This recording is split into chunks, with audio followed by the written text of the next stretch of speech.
So ಇದರಲ್ಲಿ ಈಗ ನಿಮಗೆ ಟ್ರೈನಿಂಗ್ ಪೀರಿಯಡ್ ಅಲ್ಲಿ ಫುಡ್ ಹ್ಯಾಬಿಟ್ಸ್ ಹೇಗೆ? ಈಗ ಫುಡ್ಡಿಗೆ ಏನು ಅಂದ್ರೆ ನ್ಯೂಟ್ರಿಷನಿಸ್ಟ್ಸ್ ಅಂತ ಬರ್ತಾರೆ.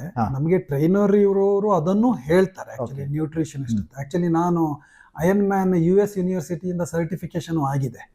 ಸೊ ಈ ಸರ್ಟಿಫಿಕೇಶನ್ ಆದಾಗ ನ್ಯೂಟ್ರಿಷನ್ ಅಂತ ಹೇಳುವಂಥದ್ದು ಒಂದು ಚಾಪ್ಟರ್ ಇದೆ. ಅಂದ್ರೆ ನ್ಯೂಟ್ರಿಷನ್ಗೆ ಡಿಫ್ರೆಂಟ್ ಟೈಪ್ಸ್ ಆಫ್ ಫುಡ್ಸ್ ಇದೆ. ಕೆಲವು ಫುಡ್ ನಾವು ಅವಾಯ್ಡ್ ಮಾಡಬೇಕು, ಕೆಲವು ಫುಡ್ ನಾವು ತೆಕ್ಕೋಬೇಕು. ಸೊ ಅದನ್ನ ಈಗ ಫಾರ್ ಎಕ್ಸಾಂಪಲ್ ಕೋಕೋ ಕೋಲಾ ಕುಡಿಯೋದು, ನಿಮ್ಗೆ ಜಾಸ್ತಿ ಬಾಯಾರಕ ಆದಾಗ ಡಿಹೈಡ್ರೇಟೆಡ್ ಆದಾಗ ಅದನ್ನು ಕುಡಿಬೇಕು ಅಂತ ಹೇಳ್ತಾರೆ. ಅದನ್ನೆಲ್ಲ ಟ್ರೈನಿಂಗ್ ಟೈಮಲ್ಲಿ ಅವಾಯ್ಡ್ ಮಾಡ್ತೀವಿ. ಬಟ್ ರೇಸಿಗೆ ಕೆಲವೊಮ್ಮೆ ಅದನ್ನ ಯೂಸ್ ಮಾಡ್ತೀವಿ, ಯಾಕಂದ್ರೆ ಅದರಲ್ಲಿ ಶುಗರ್ ಇದೆ. ವೆಜ್ ನಾನ್ ವೆಜ್ ಅಂತ ಹೇಳುವಂಥದ್ದು ಇದು ಒಂದು ಮಿತ್ ಅಂತ ನನ್ನ ಅನುಭವ. ಯಾಕಂದ್ರೆ ನಾನು ವೆಜಿಟೇರಿಯನ್ ಆಗಿದ್ದೆ, ಬಟ್ ಈಗ ನಾನು ಈ ಸ್ಪೋರ್ಟ್ಸ್ಗೆ ಹೋದಾಗ ಬೇರೆ ತರದ ಫುಡ್ ಅನ್ನು ಟ್ರೈ ಮಾಡಿದ್ದೀನಿ. ಬಟ್ ನನಗೆ ಇವತ್ತು ಏನು ಅನ್ನಿಸ್ತದೆ ಅಂದ್ರೆ ವೆಜಿಟೇರಿಯನ್ ಫುಡ್ ಸಾಕು.